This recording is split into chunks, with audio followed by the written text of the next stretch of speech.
The Weston estate shimmered beneath the late autumn sun, an endless expanse of manicured perfection and glass-paneled wealth. Inside, silence ruled like a ghost. Isabel Rivera moved through it, as she always did, head down, steps light, presence. Nearly invisible, she wore plain white sneakers and a gray cleaning uniform, one size too large. Her long black braid was tucked into the back of her collar. The hall smelled faintly of lemon polish and old secrets. Each room had its own echo. The billiards room rang with the laughter of men who would never learn her name.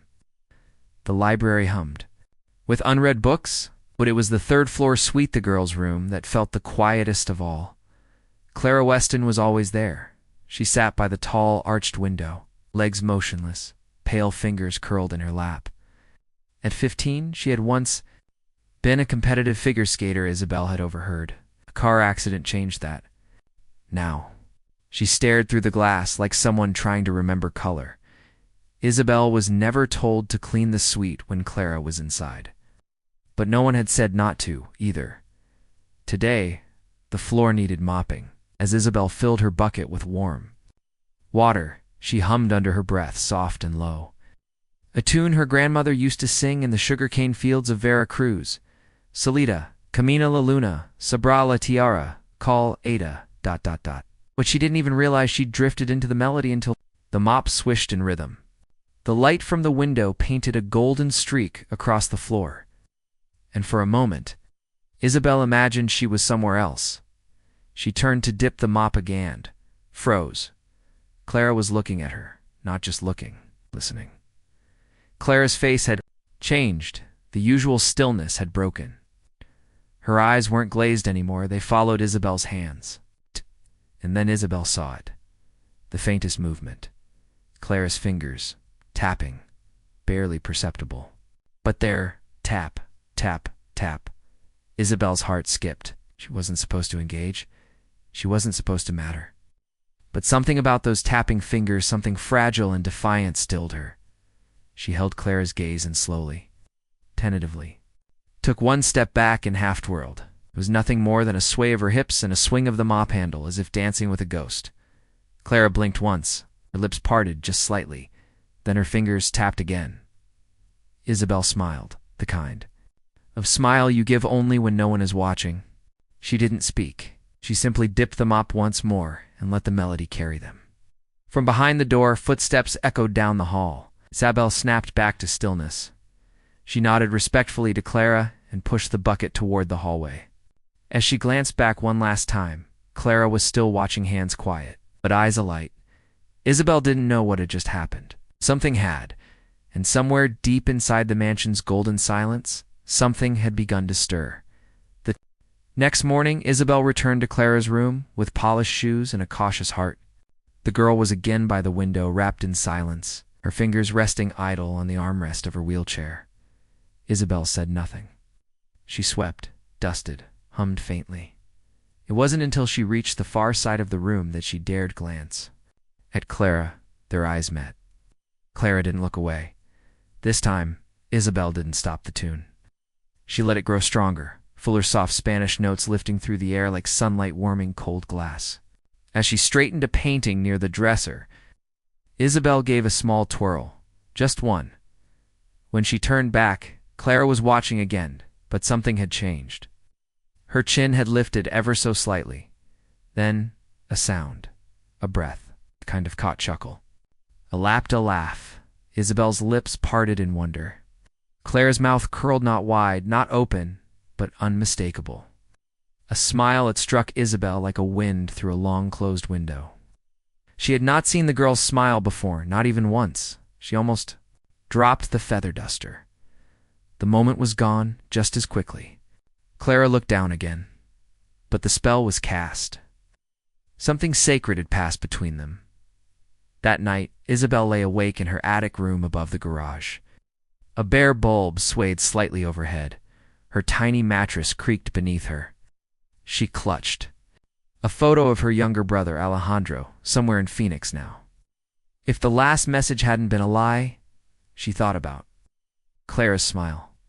Thought about the first time someone called her spick at a gas station in Georgia. The border. patrol dogs that sniffed her skin like she was dirt. The woman on the Weston staff who never learned her name just called her you. Invisible. That was the rule.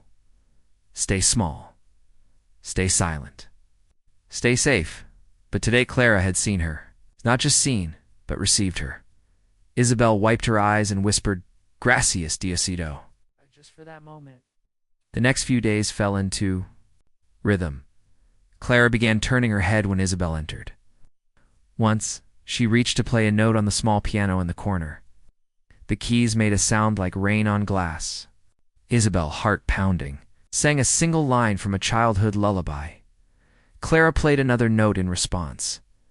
That afternoon, Isabel danced again, a fuller turn. 1 foot forward, skirt swirling slightly at her knees. No one else was in the house. Clara laughed a real, breathy laugh that rang like bells against the window pane. Then they both froze. Footsteps outside the room. Isabel rushed to the mop, turning to her role. Clara's face blanked, instantly composed. The footsteps passed. No one came in. And yet that moment hung between them like silk, fragile, beautiful, secret. By the end of the week, Isabel didn't need music anymore. Clara would tap the armrest twice. Signal, a request. 1 slow spin. 1 shy smile. 2 women from 2 broken worlds, meeting in that sliver of joy no one else could touch. But all secrets carry a clock, and theirs was ticking. Rain softened the world outside, blurring the windows of the Weston estate with long silver streaks. Inside Clara's suite, the air was warm with the scent of lemon polish and something softer. Something like trust. Isabel had just finished folding Clara's shawl when she heard it. A whisper. "Dance with me," Clara said. The words were barely audible, like wind brushing a curtain. But Isabel heard them, and she froze. She turned. What? Clara's eyes were wet not with sadness, but something deeper. Hope, maybe. Or, "Courage, please," Clara whispered again. Just once. Isabel's heart pounded. Everything in the Weston house had unspoken rules. Isabel wasn't family. She wasn't staff with status. She was the kind of person whose kindness became suspicious, whose presence in certain rooms too long became threatening. But Clara was still watching her, hands gently gripping her wheelchairs. Armrests. Isabel moved to the door and turned the brass lock. A soft click. The room was theirs. She stepped in front of Clara slowly, as if entering a sacred place. Then, gently, she rested her hands on the wheelchair's handles and gave the lightest push. Clara rolled forward, and Isabel spun her carefully once. Twice while softly humming the lullaby, Clara's laugh came unexpectedly, bubbling up from some quiet well inside her. Her head tilted back, eyes shining. "I feel like I'm flying," she whispered. Isabel smiled through tears she didn't realize had come. She twirled again, this time beside Clara, as if they were partners on a stage only they could see. The rain tapped against the windows like an audience applauding. The music lived only in Isabel's breath, and Clara's joy filled the room like light. Then the door handle turned. Click, dash, click. Locked. Another pause. Then the sharp sound of a key in the lock. The door opened. Jonathan Weston stepped inside. The air collapsed. Isabel froze mid-motion, hands still on Clara's wheelchair. Clara's smile faded like a candle snuffed too soon. Jonathan stood in his tailored charcoal suit, a leather folder tucked under one arm. Rainwater glistened on his shoulders. His gaze scanned the room, taking in Clara, the dancing posture, the maid. His face betrayed nothing. No anger, no amusement. Not even surprise, only silence. Clara's lips parted, but no words came. Isabel slowly lowered her arms. Her breath caught in her throat. Jonathan finally stepped forward, his voice low.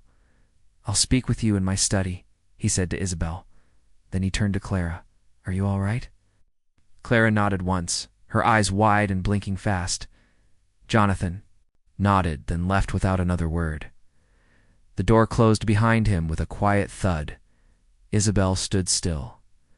The moment, once golden, had fractured, and now the reckoning waited downstairs. Isabel walked toward the study with hands trembling inside her apron pockets. Every step down the grand staircase felt heavier than the last. The hush in the hallway was different. Now not the silence of wealth, but the silence of judgment. She passed the butler, who didn't meet her eyes.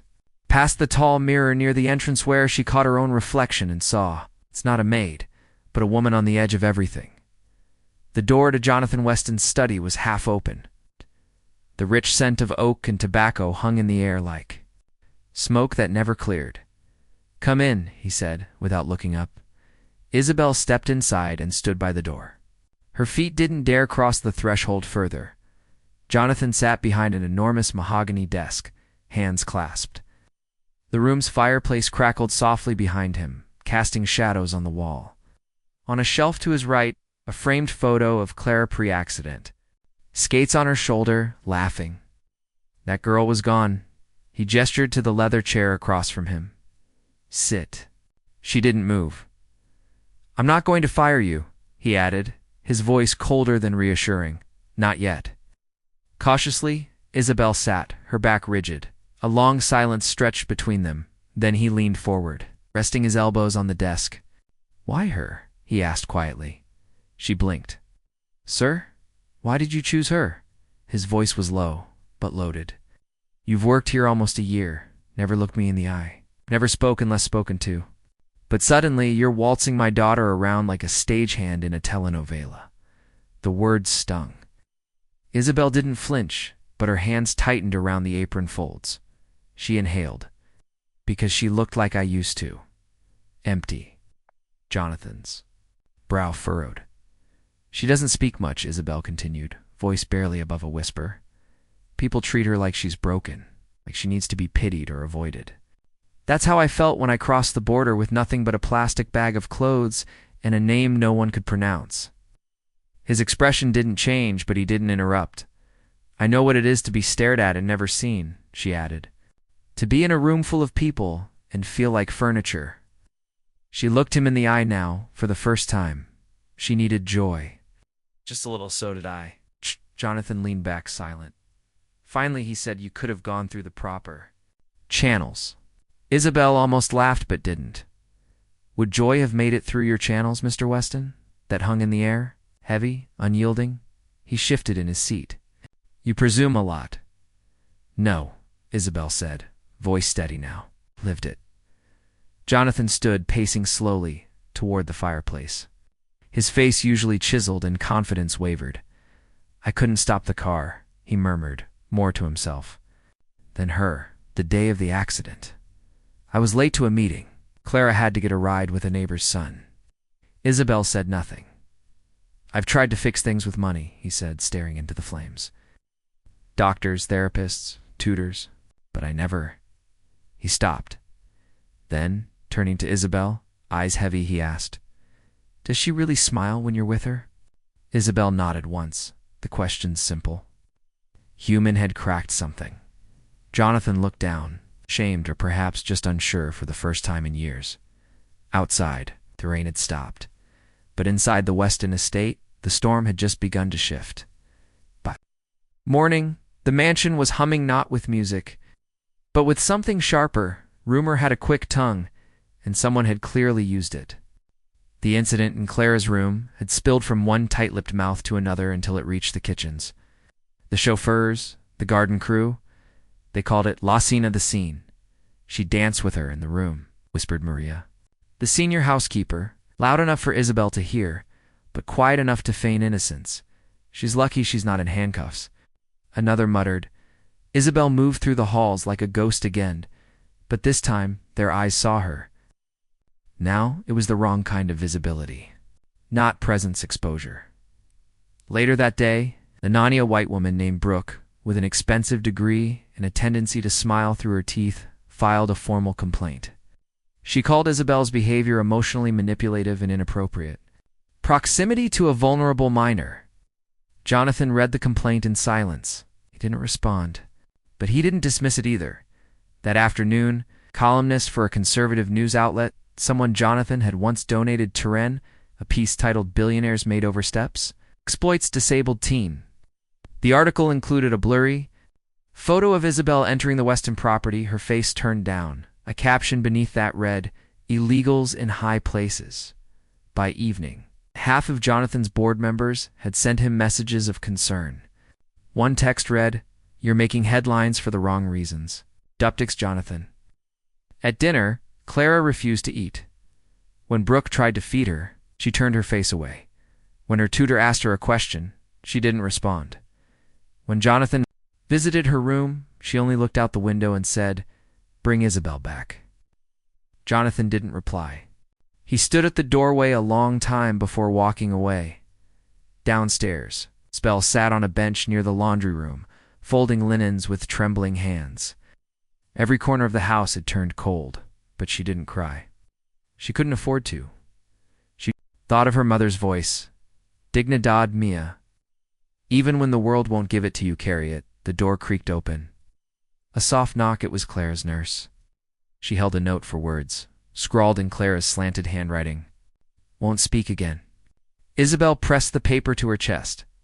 Upstairs, behind thick walls and polished doors, a father sat alone, watching a world he built begin to fracture. The house wasn't quiet anymore. It was divided. The letter began as a whisper. Clara typed it slowly, her right hand trembling with effort, her left still too weak to help. The nurse, quiet, patient, sat beside her, offering encouragement without intruding. Each keystroke was a rebellion, each word a reclamation. No one knew Clara Weston was writing. Not her father, not Brooke, not the estate's media consultants. Scrambling to manage headlines. But in her room, the quiet girl in the wheelchair was preparing to speak louder than anyone expected. "I'm Clara Weston. I'm 15 years old. I cannot walk. But today, I will stand for someone." The words flowed. Simple, sharp, true. Her name is Isabel Rivera. She is not just a maid. She is not a threat. She is the only person who made me feel human again. Wrote about the day she first heard music again. About the dance. About the moment her heart remembered how to feel light. She wrote about being seen not as broken, not as a burden, but as whole. She didn't ask for permission. By noon, the post was up, shared from her private Instagram account, which hadn't seen activity since the accident. The photo she chose showed nothing but sunlight spilling across a polished floor and the corner of a wheelchair wheel, mid-spin. Caption, "She gave me back my voice." The post spread like wildfire. Within hours, it was reposted by disability advocates, Latina activists, and teen mental health pages. By evening, it was trending.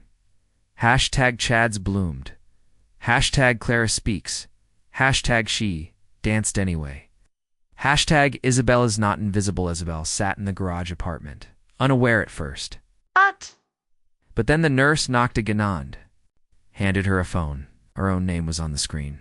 Dozens of times she read Clara's words once, then again, till tears blurred the letters, and she had to place the phone down just to breathe. Outside, a storm of commentary gathered.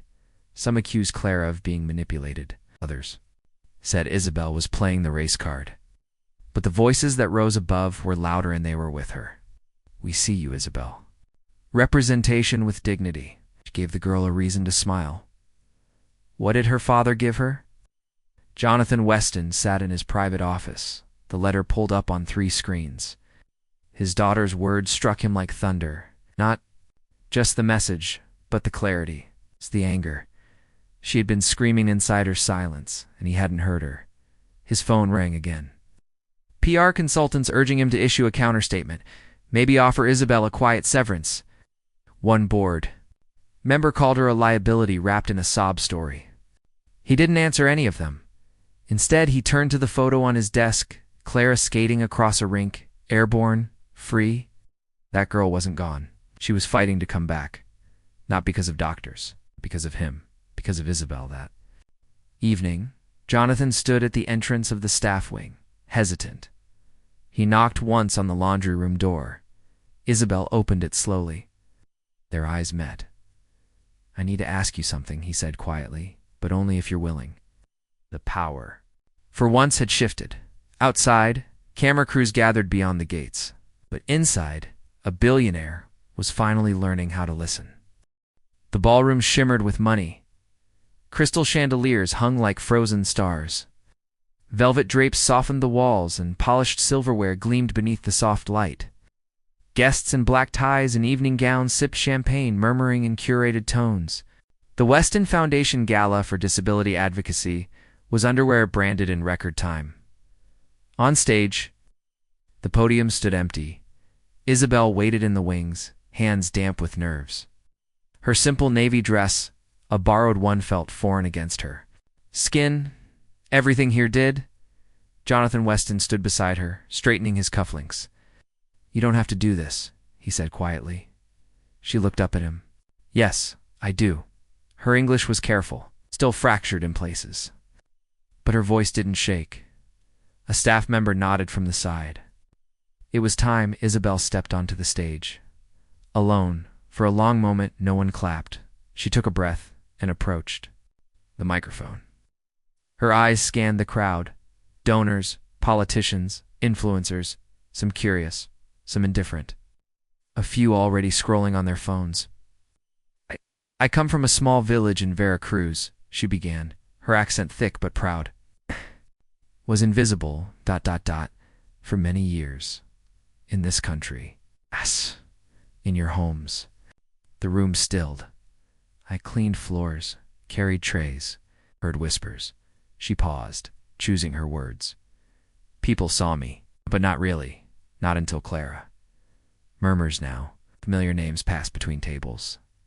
She not need pity, Isabel continued. She needed ... joy.